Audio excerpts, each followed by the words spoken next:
But with the high calcium pattern or that calcium shell that we see, you feel flat, numb, disconnected, very low motivation, but not anxious. You're more like just checked out.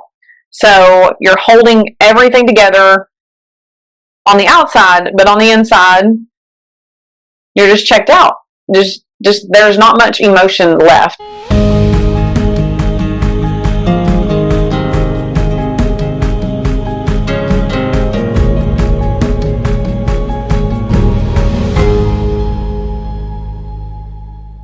Hey friends, welcome back to another episode of Christian Wellness for Weary Women. I'm your host, Cassie Hutton. Here on this podcast, we heal from burnout holistically through a functional lens. I use HTMA testing, and you can sign up for my signature course, Rooted in Restored Wellness, where we walk through how to piece together how you can heal from a functional standpoint, coupled with nutrition, and also inner healing. Addressing trauma, addressing stress patterns, how to calm your central nervous system, all of those integrated together. And so if you're someone, you can't feel joy anymore, you know you're burned out, you have less energy, you have brain fog, you don't have that desire that you used to have to do new things, to build new things, to start new things, then you're likely dealing with burnout. And HTMA testing can help you tremendously. So I'm glad you're here for another week's episode. Today we're going to talk about part 2 of calcium, the calcium lie, the lie that you have been told. I hope that you got to listen to 2 weeks ago, the calcium lie part 1, where we talked about why calcium, basically it's not a deficiency problem, it's actually just a misplacement problem. And case in point, I have a client who has actually been diagnosed with osteoporosis, but when we got her HTMA results back, it's exactly what I expected. She has calcium through the roof. In fact, she has what's called, her calcium so high, it's what we call a calcium shell. And when you have a calcium shell, it's literally you become hardened, just like calcium. Calcium, you become a shell of a person. Calcium begins to be removed out of your bones and your teeth and put into the soft tissues. And so we're going to talk a little bit more about that today. We're going to talk about the difference between high calcium and low calcium. And we're going to, I posed a few questions to you in the 2 weeks ago, that podcast episode about calcium misplacement and how you're being lied to about calcium and the fact that you should not be taking any vitamin D supplements in order to help with your calcium problem. It goes much deeper than that. And there are some questions there to help you recognize if you actually have high calcium, but today I'm going to ask you some questions to help you recognize whether or not you have low calcium. And so they're very similar questions, but today's question kind of goes a little bit deeper, and it's going to give you an extra little bit to help you decide whether or not you actually have high or low calcium. So, high calcium patterns, when we see high calcium patterns on an HTMA test, this, and I talked about this in my other episode some too, so some of this is going to be a recap, but we're going to really talk about the difference between the two. When you have high calcium patterns, you become very protective and shut down. You also basically lose feelings altogether. So you can't experience that joy anymore, which also comes with basic burnout. You don't just have to have high calcium in order to not feel joy anymore, but you don't have like the empathy anymore. You actually have a hard heart. It's hard for you to feel empathy or sympathetic for people anymore. Sometimes you can know it in your brain, like, yeah, I feel sorry for them, or dang, I hate that they're going through that, but it's hard to like grieve, right, over them. Whenever the scripture says to share each other's burdens, sometimes that looks like walking through grief with people.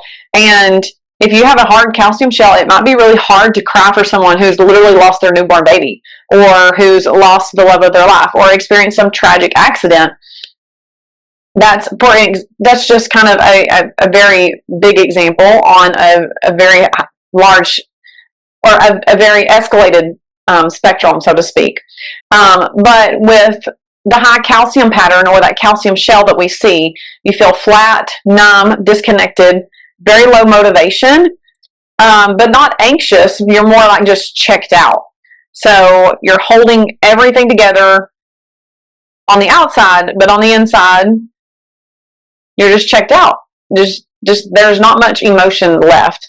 So your body's slowed things down. And this is where, when calcium gets so high in the body, we see a lot of things slow down, because, as you can imagine, it's hard for things to move very well when it's hard like a shell, because that's what shells are actually made of, is calcium. And so this is basically exactly what's happening to your body whenever it has a high calcium in it. Some questions that you can ask yourself to kind of gauge without having to test where your calcium levels might be at is this. So this would be for if you have high calcium in the body. There's two questions here. Number one, where in your life have you felt or currently feel the need to armor, protect, defend, or withdraw yourself? And then the second question, do you feel numb towards anything or anybody? If so, what might be the reason for that? And that second half of the question is very important, because we need to get to the root of these things so that we can break the pattern that continues to cycle through our life that's causing this very high calcium shell. And so that we don't feel like we have to defend, armor, protect, or withdraw. And so if you're feeling some of these things, if this is how you respond to certain situations in your life, then it's time to start journaling about that. Start recognizing it. Start becoming aware of it, so that you can then, on top of nourishing your body very well, you can also break this psychological pattern that actually is what's the driving and root force behind why your calcium is so high. And so a lot of times here, this is where we will see adult children of parents who were their parents were addicts. So alcoholics, drugs, even work related, right? Cortisol related.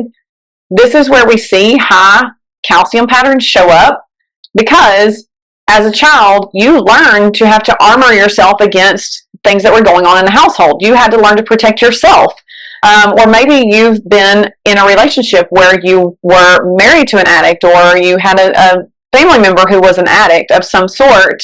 Again, it doesn't have to be drugs or alcohol. It can be a workaholic. It can be anything. But you've learned somewhere along the way that you've had to be the one to protect yourself, defend yourself, or withdraw completely in order to protect yourself. And so this can cause the numb feelings, and where you've had to basically wall yourself off in order to protect yourself. And so getting to the root of that and really working through that inner turmoil that's going on and the driving force behind it can be of a huge help in breaking these patterns. And so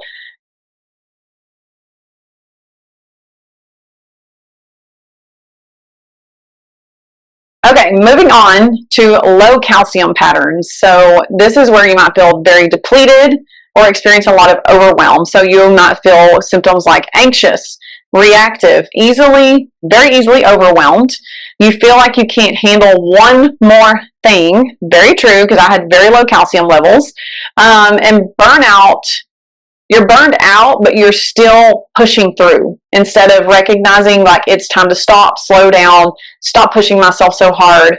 But some of the number one things is that just the feeling of overwhelm, even though you're not doing as much as even you used to, but it's that your body doesn't have the resources that it needs, and calcium can play a huge part in that, making you feel like you're very depleted and overwhelmed and anxious.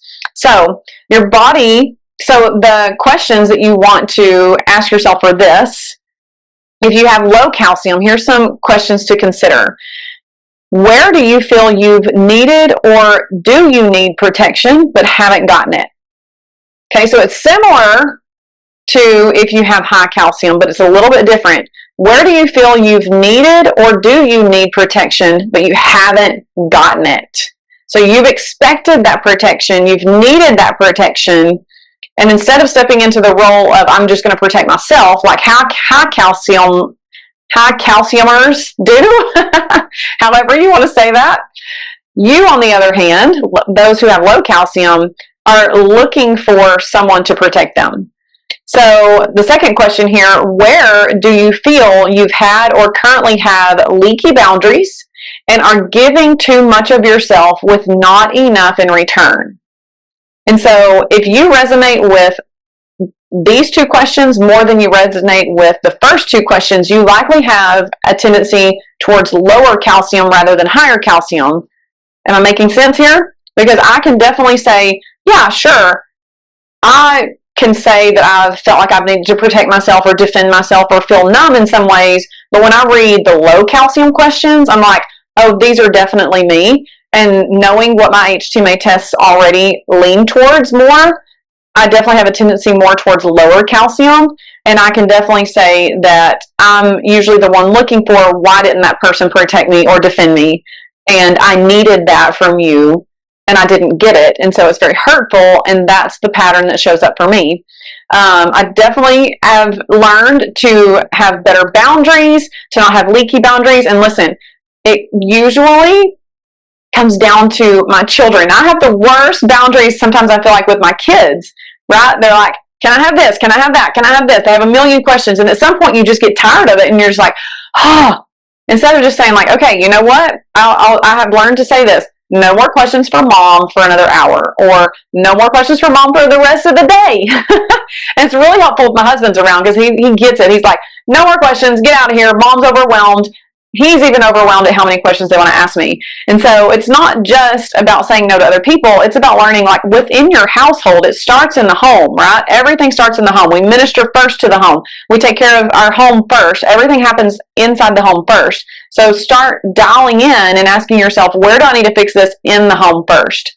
So this matters. These two patterns need completely different support as well, as you can see, because if we're looking at the questions to what's actually the driving force behind high or low calcium, you can see where we need to address these patterns differently, not just with supplements, but with actually working through boundaries and protection, okay?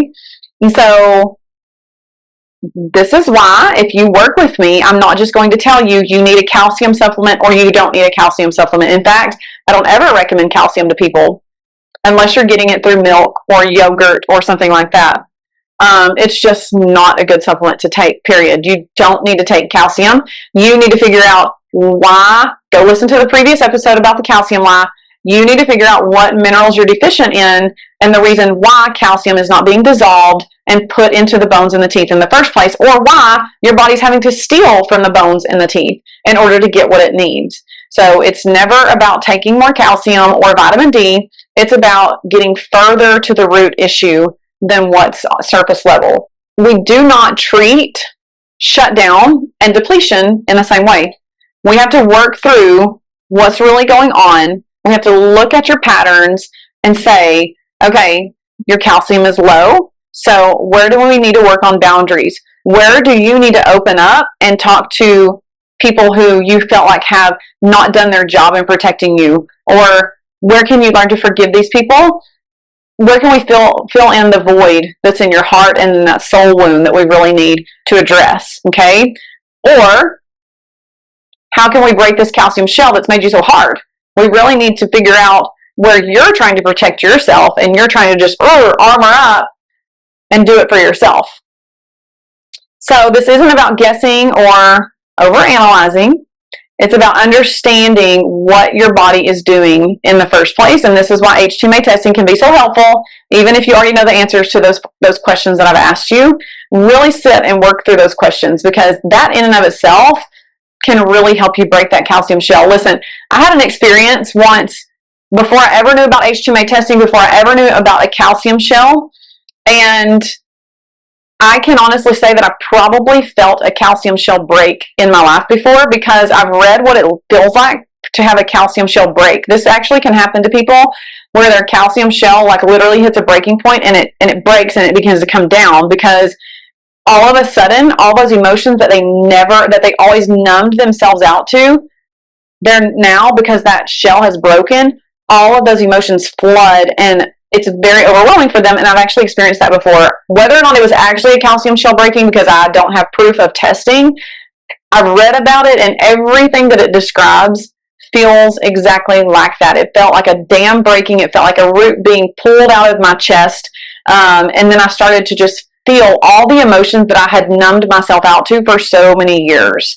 And it's interesting because while I resonate more with the low calcium questions, there was an area in my life where I resonate more with the high calcium questions, where I was trying to protect myself and trying to avoid and trying to withdraw myself inwardly, basically, and just trying to shut off those emotions and those feelings because there was nothing I felt like I could do about it. And so for years, about 5 years, I just tried to avoid it at all costs. And instead of working through it and talking through it, it was always an argument. And so I learned that this is an unsafe place to be in. And that's how it came about. And so just note to yourself, if you do have a calcium shell and it breaks, you could feel a flood of emotions that kind of makes you feel like you're going crazy. I mean, I really did feel like I was going crazy. Y'all hear me talk about my mental struggles all the time. I have never taken anything to deal with my mental struggles. I've always dealt with them, but they've always been linked to either the copper imbalance or the calcium shell or just central nervous system work and trauma that I needed to work through. And so take that for what you will in your own life. And so, obviously, I offer HTMA testing. So if you ever really want to know where your calcium levels are at, reach out. You can work with me. We can order your HTMA test and we can work through these struggles. We can work on your nutrition to really boost your body to get your calcium levels back to where they need to be so that you're not dealing with this internal struggle all the time that's either driving it higher or lower. I would obviously love to work with you. And if you're interested, just go check me out, CassieHutton.com, and join the Rooted and Restored Wellness Program. I would love to work with you. With that, I'll see you on the next podcast episode. Bye.